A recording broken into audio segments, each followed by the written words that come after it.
Across the shattered plains of Donbass, a narrow road cuts through a village torn apart by bombs. The wind whistles through broken rooftops. Gunsmoke still hangs in the gray sky. And somewhere on a distant hill, a Ukrainian Leopard 2 lies perfectly still. Its gun aimed straight at that road. Some call it the Harvester of Sorrow. Others simply call it the German Leopard.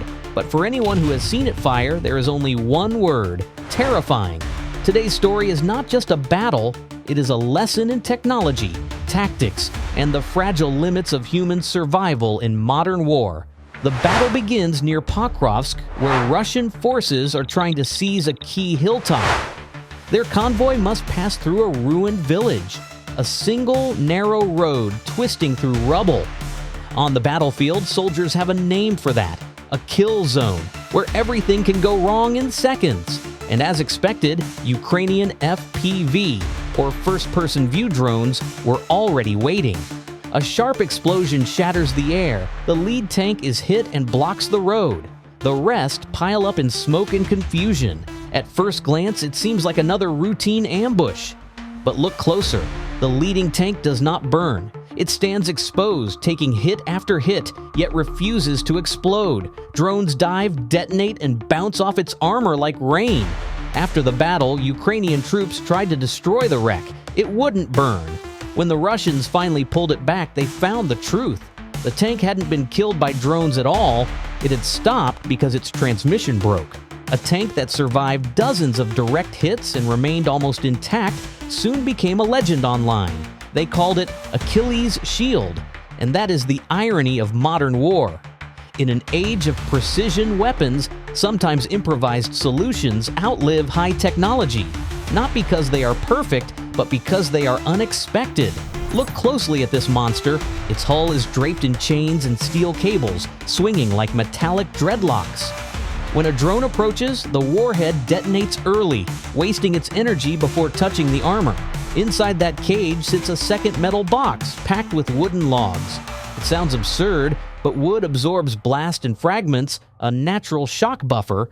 Above it, extra welded grill plates form a double shell.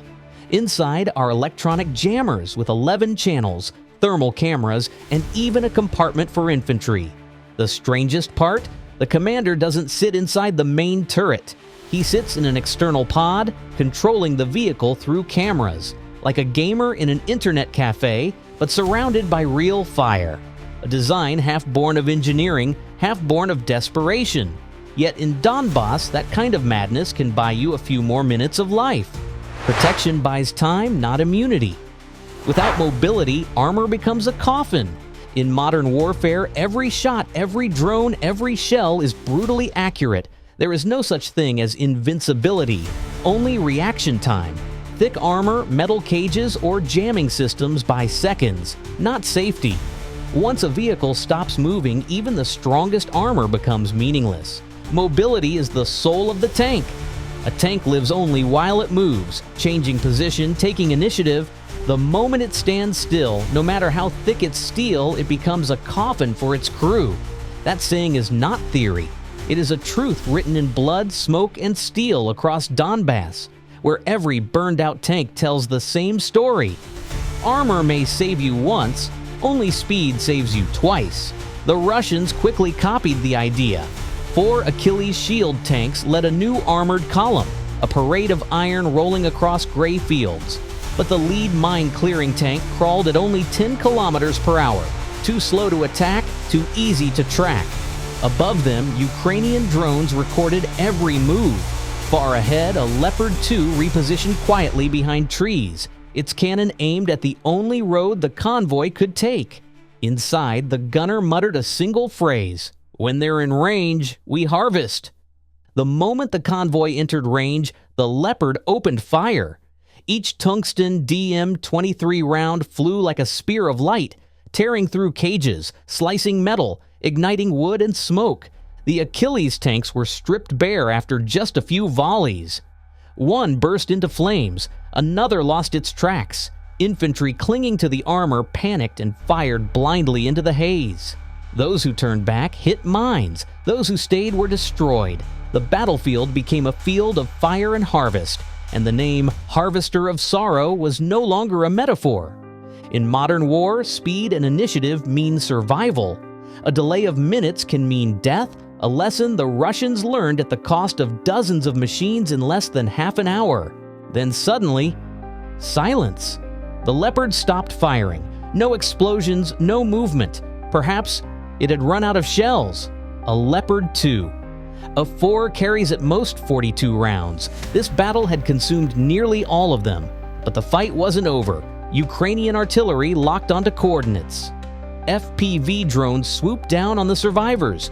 When the explosions ended, only a terrifying silence remained. Because on this front, silence never means peace. It means the drones are coming. When you hear that buzzing, don't look up, just pray. The trapped. When night falls, the surviving Russians cannot retreat.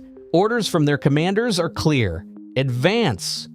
Hold the village of Shevchenko. No retreat. No food, no water, no supplies. Some die in basements. Others surrender. A few stay behind, setting traps for Ukrainian troops. Here, the war has no clear front line. No one truly wins. Only survivors. And the dead. The next morning, another Leopard 2 A4 rolls into the city. Its mission: destroy buildings hiding Russian infantry and drone operators. The massive tank, covered in Contact 1 reactive armor, creeps through empty streets. Every window could hide an anti-tank missile. Every rooftop could launch a suicide drone. The Leopard loads a DM-11 programmable explosive shell. One shot, and an entire floor collapses. Ukrainian infantry follow close behind, clearing what remains. This is urban warfare reinvented. A tank that fights with sniper precision, the drone counterattack. But the Russians are watching. Their reconnaissance drones have found the Leopard's position. A drone dives, boom, then another and another. The fifth finally punches through near the transmission. The engine dies. The Leopard stops cold. Emergency start, the commander shouts over the radio. 1 second, 2 seconds, then the engine roars back to life. The Leopard crawls away in manual mode, surviving like a cat with 9 lives amid the ruins. The next day, Russian welders work again, adding more cages. Across the lines, Ukrainian Leopard crews clean their barrels, reload, and prepare for the next hunt. War repeats itself. Steel is reborn only to die again. These same metal plates could have become bridges, rooftops, or greenhouses. Now they lie twisted and blackened, monuments no one wants to build. Conclusion: from above, drone cameras capture a blackened field. Smoke drifts upward. A lone Leopard crawls back to base. No cheering, only the heavy silence of those who lived. Both sides call their machines heroes, but in truth, no one wins in wars like this, only losses shared equally. Maybe someday these steel carcasses will be melted down to build schools, bridges, or glass roofs for markets. But today they remain, cold, silent, and still telling their stories in metal.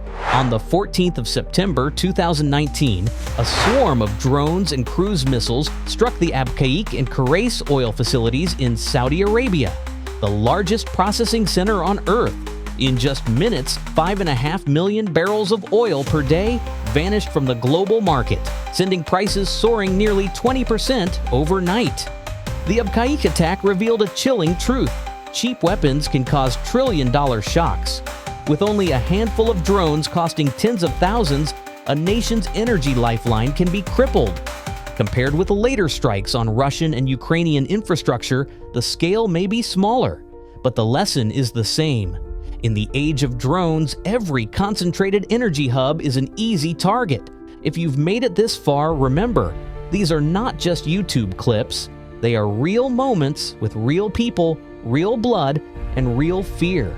Support those who dare to tell these stories. Like, subscribe, and share, because in today's world, your attention is also a weapon.